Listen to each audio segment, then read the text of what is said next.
మెదక్ జిల్లా నర్సాపూర్ అఖిలపక్షం ఆధ్వర్యంలో నర్సాపూర్ బంద్కు పిలుపునిచ్చారు. ఈ నేపథ్యంలో నల్లవల్లి అడవి ప్రాంతంలో డంపింగ్ యార్డ్ పనులు నిలిపివేయాలని నిరసన వ్యక్తం చేశారు. ఈ నిరసన కార్యక్రమంలో ఎమ్మెల్యే సునీతా లక్ష్మిరెడ్డితో పాటు బీజేపీ మెదక్ జిల్లా అధ్యక్షుడు వాల్దాస్ మల్లేష్ గౌడ్, నర్సాపూర్ తాజా మాజీ కౌన్సిలర్లు, నర్సాపూర్ తాజా మాజీ చైర్మన్ అశోక్ గౌడ్ మరియు సిపిఐ పలు పార్టీల నాయకులు పాల్గొని పర్యావరణానికి తీవ్రంగా నష్టం జరుగుతోంది కావున దీనిని వెంటనే ఆపివేయాలని డిమాండ్ చేశారు.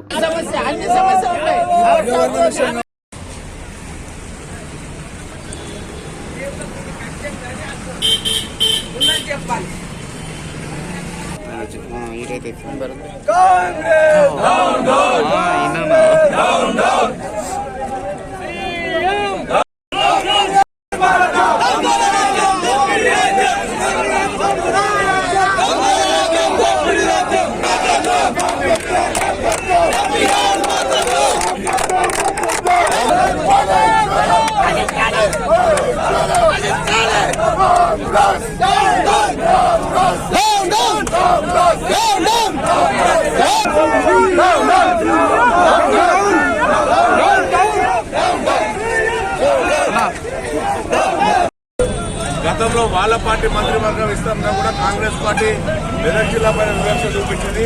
ఆ రోజే చెప్పినాం, ఇది కేసీఆర్ జిల్లా అని, ఇది మెదక్ జిల్లా పేద ప్రజల జిల్లా అని, ఇక్కడ అమాయకులు ఉంటారని రేవంత్ రెడ్డి మెదక్ జిల్లా టార్గెట్ చేసి పనిచేస్తుందని చెప్తే జనాలు నమ్మలేదు. ఈరోజు స్పష్టంగా కనబడతా ఉంది. ఈరోజు డంప్ యార్డ్ ఏదైతే నిర్మాణం చేస్తా ఉన్నారో అది ఉమ్మడి మెదక్ జిల్లాకు సంబంధించినటువంటి ఒక రిజర్వ్ ఫారెస్ట్ నట్టనడుమ నడిపొడ్డులో ఈరోజు డంప్ యార్డ్ లో నిర్మిస్తా ఉన్నారు. దీన్ని మేము తీవ్రంగా వ్యతిరేకిస్తా ఉన్నాం. ఈరోజు పర్యావరణ అనుమతులు లేకుండా, ప్రజల యొక్క అనుమతులు లేకుండా, ప్రజల అభిప్రాయాలను సేకరించకుండా ఏదో డంప్ యార్డ్ నిర్మాణం జరుగుతూ ఉందో దీన్ని అఖిలపక్షంగా అన్ని పార్టీలు మేము వ్యతిరేకిస్తాం.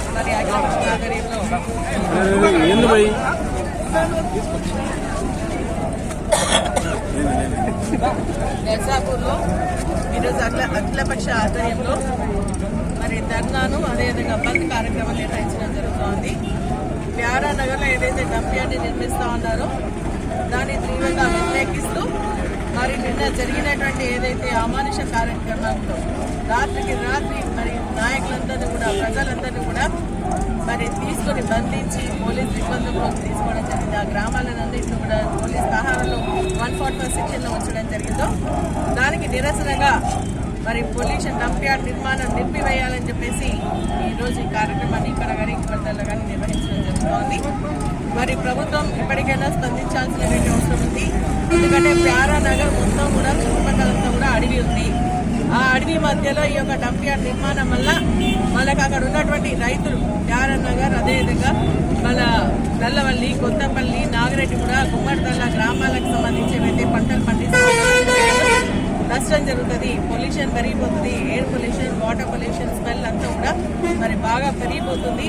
ఆ నీళ్ళన్నీ కూడా మళ్ళీ మన నర్సాపూర్ చెరువుకు వచ్చి నర్సాపూర్ చెరువు కూడా పాడేటువంటి పరిస్థితి ఉంది. కాబట్టి ఆ డంప్ యార్డ్ నిర్మాణం వెంటనే నిలిపిదేయాలని చెప్పేసి ప్రభుత్వాన్ని డిమాండ్ చేస్తూ మరి పోలీస్ పహారాలో ఉన్నటువంటి ఆ గ్రామాలను కూడా నిర్బంధం నుంచి విముక్తి చేయాలని, మరి ఇదొక లగచర్ల మళ్ళొక లగచర్లలాగా కార్యక్రమాన్ని నిర్వహిస్తున్నటువంటి ప్రభుత్వాన్ని నిజంగా కూడా మేము బాధపడతామనేటువంటి ప్రభుత్వాన్ని మేము తెచ్చుకుందామని అక్కడ ఉన్నటువంటి రైతులందరూ కూడా నేను చెప్పడం జరిగింది.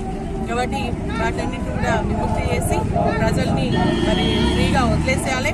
డంప్ యార్డ్ నిర్మాణం బంద్ చేయాలా, మరి అడవి ప్రాంతాలంతా కూడా రక్షించాలా.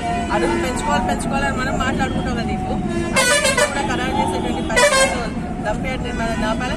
బలవంతంగా ఈరోజు పోలీస్ దిగ్బంధంలో కంపౌండ్ వాళ్ళు మొత్తం కడుతున్నారు. వందల వెహికల్స్ వచ్చి అక్కడ పని జరుగుతోంది. రేపొద్దున పని కంప్లీట్ అయిపోయి డంప్ యార్డ్ స్టార్ట్ అయితే మరి హైదరాబాద్ జిహెచ్ఎంసీ చెత్త, మురికి అంతా కూడా తీసుకొచ్చి మన దగ్గర వేస్తే అక్కడ కాకులు, గద్దలు, ఈగలు, దోమలు, పురుగులు, పందులు అన్నీ వచ్చి మన ఆరోగ్య పరిస్థితి ఏమైతుందో ఒకసారి ఆలోచన చేయాలి. మన దుండిగల్ ఎయిర్ ఫోర్స్ కూడా దగ్గరనే ఉంది కాబట్టి అక్కడ కూడా మరి కాకులు, గద్దలు వస్తే ఫ్లైట్స్కి కూడా ఎక్కడానికి కష్టం, ట్రైనీస్కి కూడా ఇబ్బంది జరిగే పరిస్థితి, ప్రమాదాలు జరిగే పరిస్థితి కాబట్టి మరి రైతులను దృష్టిలో పెట్టుకోండి, అక్కడ ప్రజా ఆరోగ్యాన్ని దృష్టిలో పెట్టుకోండి, ఎయిర్ ఫోర్స్ అకాడమీ దృష్టిలో పెట్టుకొని ఇమీడియట్గా పని అంతా కూడా నిలిపి చేయాలని చెప్పేసి నేను బీఆర్ఎస్ పార్టీ ఆధ్వర్యంలో ఈరోజు మళ్ళీ అఖిలపక్షం ఆధ్వర్యంలో గట్టిగా డిమాండ్ చేస్తా ఉన్నాను. ప్రభుత్వం కాంగ్రెస్ పార్టీ కూడా కలిసి రావాలని చెప్పేసి కూడా ఈ సందర్భంగా నేను వారికి విజ్ఞప్తి చేస్తా ఉన్నాను. మరిన్ని అప్డేట్స్ కోసం మా ఛానల్ని సబ్స్క్రైబ్ చేయండి.